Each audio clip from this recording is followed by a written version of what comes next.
नौकरी मांगे नहीं, नौकरी देना सीखे। सज्जनों, ऋषभदेव कहते हैं ऋषि बनो। अगर तुम बहुत सक्षम हो, 5 महाव्रतों का, पंचशीलों का, अहिंसा, सत्य, अचौरी, ब्रह्मचर्य का पालन कर सकते हो, परिग्रह त्याग कर सकते हो, तो तुम ऋषि बनो। ये ऋषि बैठे हैं, मुनि बैठे हैं, संतों के दर्शन अपने देश में बहुत जगह हो जाते हैं, ये सौभाग्य। तो ऋषि बनो यदि तुम इतने सक्षम हो तो, और यदि सक्षम नहीं हो तो साधु बन के गड़बड़ करने की बजाय, ऋषि बनने की बजाय तुम कृषि करो। इससे देश का भी उत्थान होगा, समाज का भी उत्थान होगा। सज्जनों, व्यापार करते हो तो व्यापार में भी चीटिंग मत करो, नाप तोल में गड़बड़ मत करो और मिलावट भी मत करो। कारण कि कई बार बड़ा नुकसान होता है।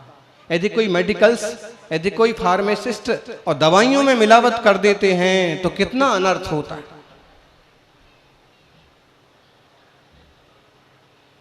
दवा लेते रहते हैं, जीवन मिटता रहता है। इसलिए ऐसे संस्कार रखें, शुद्ध, सात्विक, ईमानदार जीवन। वापिस संस्कृति जीवंत हो रही है, लोग ईमानदारी को पसंद कर रहे हैं। अभी कुछ समय ऐसा आ गया था कि बात भली ईमानदारी की करते थे लेकिन काम बेईमानी के होते थे। लेकिन थोड़ा थोड़ा ऐसे लग रहा है कि वापस ईमानदारी की कीमत बढ़ रही है, अच्छे लोगों की कीमत बढ़ रही है, अच्छे आचार विचार की कीमत बढ़ रही है। यदि आप धर्मात्मा हैं तो आपकी वैल्यू भी बढ़ रही है। और अगर हम सब इसी तरह से आगे बढ़े तो हमारा जो देश है, जो विश्व गुरु कहलाता था, विश्व ऋषि कहलाता था, वह समय दूर नहीं जब फिर से उसी आध्यात्म के बल पर हम दुनिया के सिरमौर बनेंगे। हमारे पास क्या नहीं है?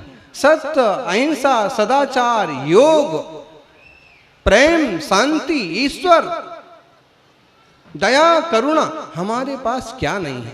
खाने पीने की चीजें से ले तो क्या क्या अन्न नहीं है, और क्या क्या फ्रूट्स नहीं है, और क्या क्या ड्राई फ्रूट्स नहीं है। दुनिया के लोग पानी को तरसते हैं, हमारे यहाँ गंगा बहती है, यमुना बहती है, सरस्वती बहती है, गोदावरी बहती है, कितनी सारी नदियां। और इसका मतलब है कि सारी चीजें केवल एक हमारे लिए नहीं है। हम इनका दुरुपयोग व्यक्ति सा ना करें, जितना जरूरत है उतना धन धान्य का उपयोग करें, बाकी दूसरे लोगों में बांटना सीखें। जोड़ जोड़ के रखने वाला तो राक्षस होता है, और जो बांटना जानता है वह देवता कहलाता है। इसलिए देने वाला देवता, जोड़ने वाला, बोलो, दबा दबा के रखने वाला दवा खाने जाता है और अंत में डॉक्टर दवा दवा करके सब निकलवा लेता है।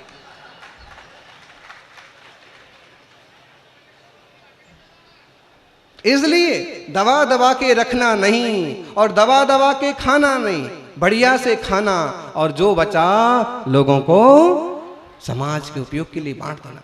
आप स्कूल खुलवाते हैं, अस्पताल खुलवाते हैं, गरीब बच्चों की सहायता करते हैं, इसके मीनिंग क्या है? एक सामान्य धरातल पर सब लोग आए, सबके जीवन में खुशियां बढ़े। कल डूंगरपुर के सभापति आए थे, पिछले साल आए थे, तो हमने कुछ सजेशन दिए उनको कि इतना कर रहे हो, पंछियों के लिए कोई व्यवस्था और करो। तो एक बहुत अच्छे ढंग से उनने कुछ टावर्स डिजाइन किए हैं जिनमें घोंसले रहेंगे, पंछी रहेंगे, वो योजना बता रहे थे। उनकी बातें सुनकर के ऐसे लगा कि गांव स्तर पर, पंचायत स्तर पर इस टाइप के लोग अगर इसी ढंग से काम करना चालू करें, इसमें और निखार ला करके काम करें, तो देश को स्वच्छ समृद्ध होने में बहुत ज्यादा दिन लगने वाले नहीं।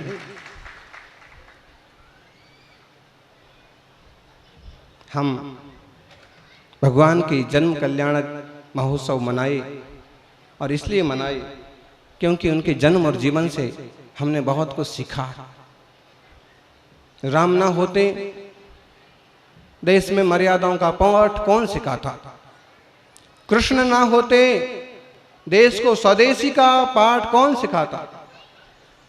आदिनाथ ना होते देश को कृषि का पाठ कौन सिखाता, और महावीर ना होते तो जियो और जीने का संदेश कौन दे के जाता। इसलिए हम इनकी जन्म जयंती मनाते हैं, इनका मंगल स्मरण करते हैं। आज के पवित्र दीक्षा कल्याणक के दिन, जबकि भगवान सब कुछ छोड़ करके, चूंकि अभी भगवान नहीं है, वो राजा है, फिर भी अपन बोलते हैं भगवान। जैन धर्म की खास विशेषता ये है कि वे राम को पूजते हैं, लेकिन राजा के रूप में कम पूजते हैं। बीतराग अवस्था को ज्यादा पूजते हैं, महावीर को पूजते हैं, लेकिन उनकी राजा राज्य अवस्था को कम पूजते हैं।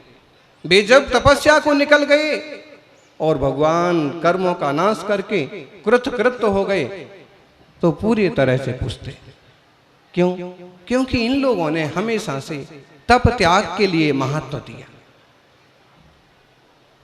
बोले जब तक तुम्हारे पास कुछ है तब तक तुम भी तो सामान्य लोगों की तरह हो, उनमें कुछ बड़े हो, महाराज हो तो महाराज को नमस्कार, लेकिन महाराज को नमस्कार हो सकता है, परिपूर्ण नमस्कार तो हमारा शुद्ध परमात्मा को ही है। इसलिए दीक्षा की महत्ता है। जब राज त्याग करके दीक्षा लेते हैं तब पूजनीय बनते हैं। आज देख लो, सत्ता के शीर्ष पर बैठे हुए लोग भी संतों की पूजा करते हैं। हमारे देश की महानता यही है। पाश्चात्य संस्कृति में भोग की पूजा होती है, जिसके पास जितने भोग वो उतना महान। हमारे यहाँ योग की पूजा होती है, जो जितना बड़ा योगी वो उतना बड़ा पूजनीय। विदेशों में विचारों की पूजा होती है, उसने बड़े विचार दिए। हमारे यहाँ आचरण की पूजा होती है, ये बहुत आचारवान है। दुनिया में सत्ता की पूजा होती है। ट्रंप सबसे शक्तिशाली, पुतिन सबसे शक्तिशाली, लेकिन मोदी कभी नहीं कहता कि मैं सबसे शक्तिशाली। क्यों? राजा के रूप में तो शक्तिशाली हो सकता हूं, लेकिन दुनिया में भारत में सबसे शक्तिशाली किसी को मानते हैं तो महान तपस्वी संतों को शक्तिशाली मानते। संतों की शक्ति से दुनिया टिकी है, संतों के आशीर्वाद से धरती टिकी। राम के जीवन में वशिष्ठ, कृष्ण के जीवन में सांदीपनी और गौतम के जीवन में महावीर। सज्जनों, अपन भी संस्कृति, सभ्यता और अध्यात्म को भली भांति समझें, अपने करने लायक काम जरूर करें।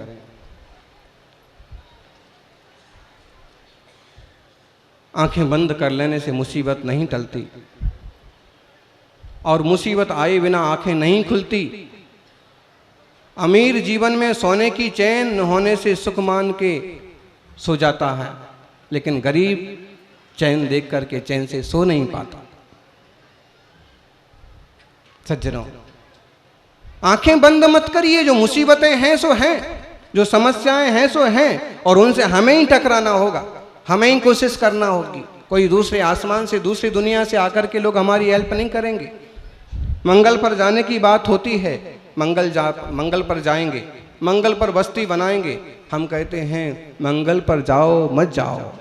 मंगल पर जाने से जीवन में मंगल होगा इसकी कोई गारंटी नहीं, लेकिन जीवन में मंगल ले आओ तो तुम्हारा मंगल ही मंगल हो जाएगा। आंखें बंद करने से समस्याएं नहीं टलती हैं सज्जनों, आंखें खोल करके मुकाबला करिए।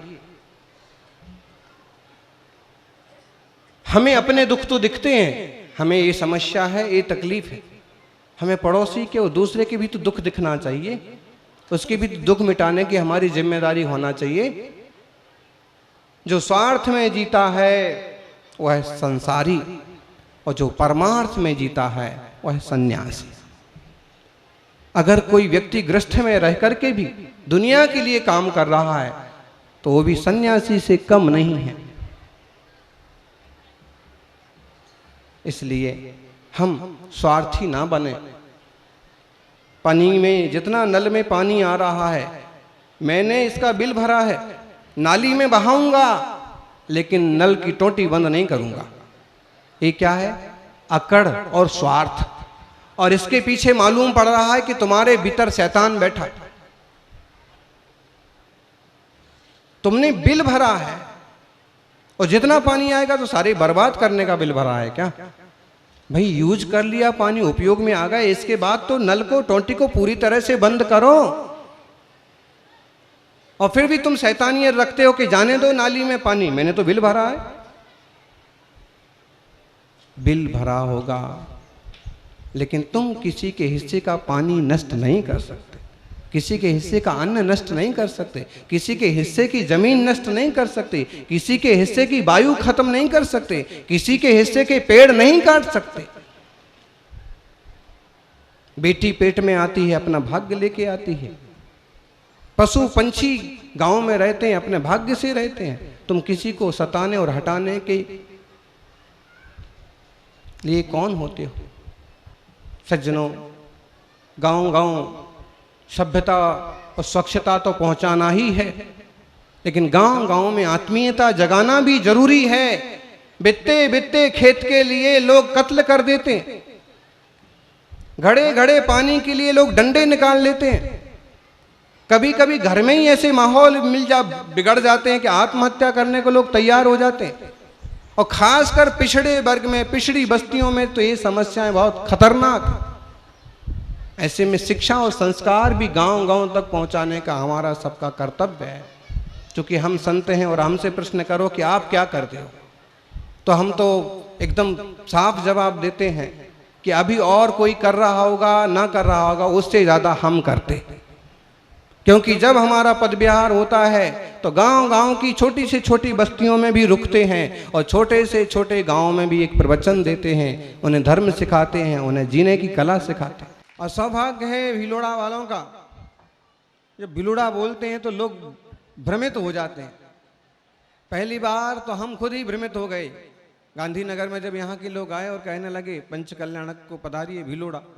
हमने सोचा अभी तो भिलोड़ा से आए हैं, गांधीनगर के पास गुजरात में भी एक भिलोड़ा है ना?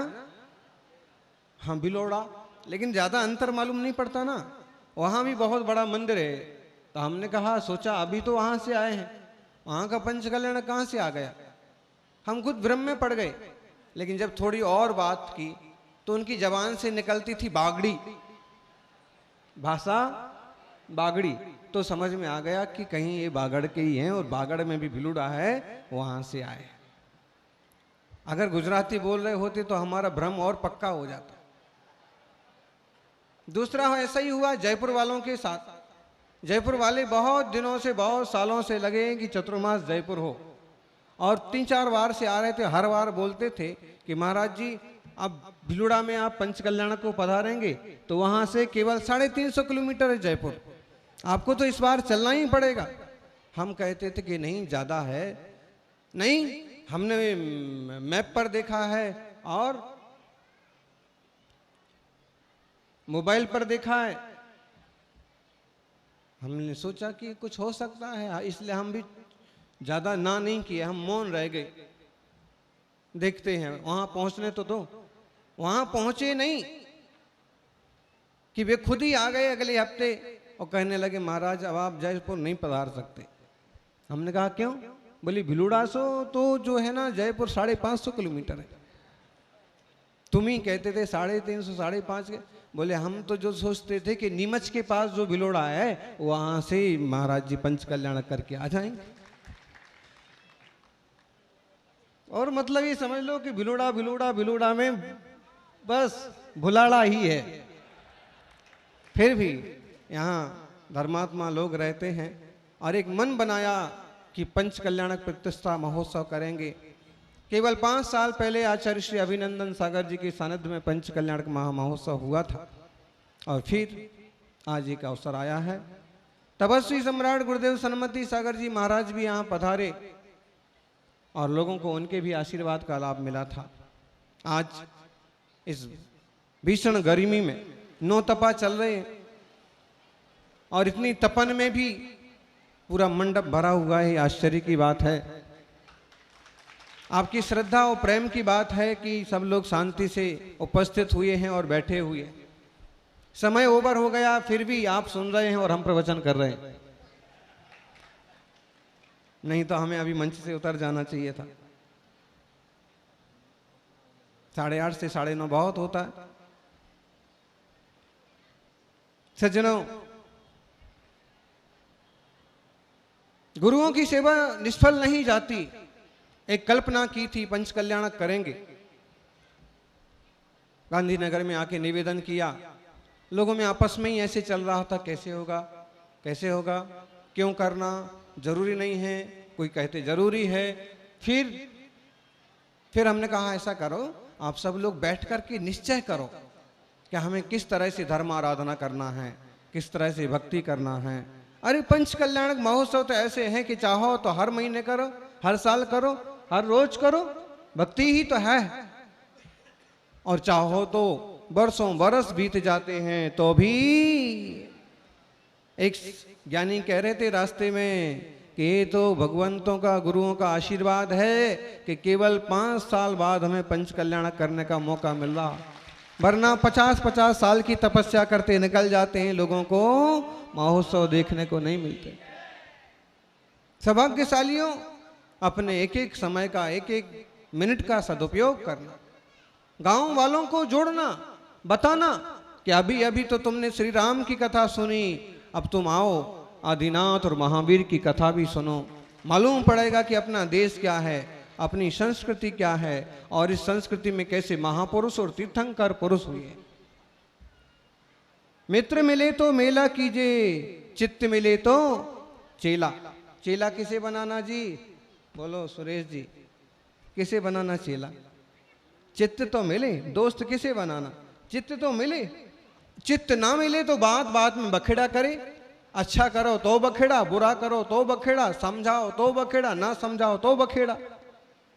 चित्त मिल गया तो फिर वह प्रतिकूल होता नहीं है। भाई साहब जैसा कह रहे हैं, गुरुदेव जैसा कह रहे हैं, पंडित जी जैसा कह रहे हैं, ठीक है।